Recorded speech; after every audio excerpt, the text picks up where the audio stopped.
In the crease now were Bumrah and Shami, with India having a lead of 182 for the loss of 8 wickets. There were still 2 hours or so left in the session, and now India needed runs and runs quickly. Bumrah with a staggering batting average of 6.65 and Shami's equally staggering average of 12.1 meant India were not in safe hands. But what happened in the next hour and a half will turn the match on its head and the tide in India's favour. Give Bumrah some support from the edge.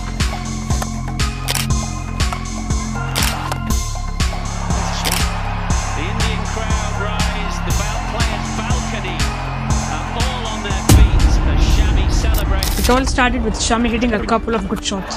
Then he got double digits. Bumrah was even leaving the ball. Mark Wood, who was one of the key players for England a day prior, was not fit enough to start and therefore didn't start day 5.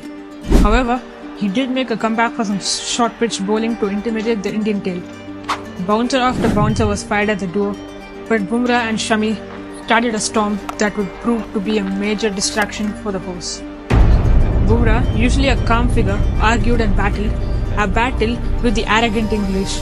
One of the bouncers would hit Bumrah on the head with 2 deliveries remaining, but he denied that single, a signal that he was not going to go after the English bowling attack.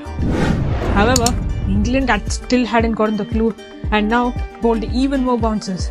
It got to the point where the bowlers were tiring out of sheer frustration, unable to breach the defences of Shami and Bumrah. Whenever England attacked the stumps, they would pick up crucial boundaries, and just like that, Shami was past his 50, bringing out his slogs over mid-wicket against Moeen Ali. And finally, that session came to an end with India at 286 for 8 with a lead of 259. Bumrah and Shami had just inspired the Indian team. From 209 for 8 to 298 for 8, Bumrah and Shami had a partnership of 89, an historic partnership that helped India set England a target of 274. The equation was simple for India: 60 overs, 274, 10 wickets, a required run rate of 4.5. It was simply inspirational when the Indian team were huddled with Kohli's famous pep talk, the words that will always remain immortal. Because getting a tired bowling unit to get a team all out in 60 overs at day 5 in a test isn't something anyone could do. For 60 overs, they should feel hell out there. And the rest, as they say, is history. So, Bumrah with the first ball, Rory Burns and Dom Sibley for England. Burns struggled for 3 whole deliveries before a leading edge was caught by Siraj running from mid-off. The crowd erupted, and so did the millions watching from back home. Now, 1 down with 9 to go. Up next, it was Shami, and like Bumrah, he got the other opener, Sibley, in his 4th ball of the over, and now England were 1 for 2.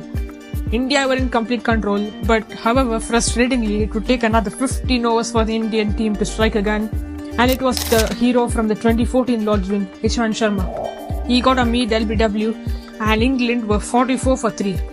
And just like that, another session passed with England at 67 for 4 with a dangerous Joe Root at the crease. Here, we can see the England of 2021 and Bazball England's difference in approach. Even though they only needed 274 of 60 overs, they decided to play for the draw, whereas the Bazball England would have come out all guns blazing, tried to go for the win. Anyway, not long after the final session started, in fact in the 3rd ball of the final session, India and Bumrah had the biggest fish of them all. Joe Root was gone. A good length on the fuller side towards the offside, which forced Root to defend. Things definitely looked all over for England, whereas for India, the fans went wild. This was it, just 5 more wickets. And another 16 overs later, with Moeen Ali and Jos Buttler at the crease, Siraj came on, and in style, as he moved the pesky Moeen Ali. Now Moeen Ali is that kind of a player who frustrates the bowling attack with his defense. A solid defender of the ball, but not today, as Siraj whipped one in the middle and leg line, impossible to leave. Kohli made no mistake at first slip, and England went from 90 for 6 to 90 for 7 as Sam Curran walked in and walked out before I could catch a chance to go to the toilet. India had to wait another hour to get Ollie Robinson as Bumrah had whipped another slower one, off cutter, good length.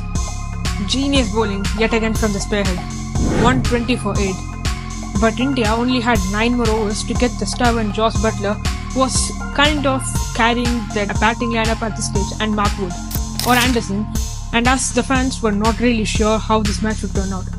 Butler had the potential to bat out another 9 overs. He had already faced more than 90 balls. This doubt vanished instantly. Mohammad Siraj, outside off, no swing. Butler couldn't resist following it. England's final hope was bulldozed. India would surely win now. And in that same over, the 51st over, 5th delivery, was the magical moment when India had done it. They had won at Lord's, yet again, and in what fashion. Knocking out a team, an informed batting unit which had scored 391 in the first innings, inside 52 overs with a margin of 151 runs. India win, that's it, tens of millions of fans were longing to see. Kohli even did a victory dance, simply extraordinary, because for a team to go from a lead of 167 for a loss of 7 wickets at the start of day 5 to beating the same opposition by 150 runs isn't something you see every day. Thank you so much for watching. If you haven't already, please subscribe and I will catch you guys next time.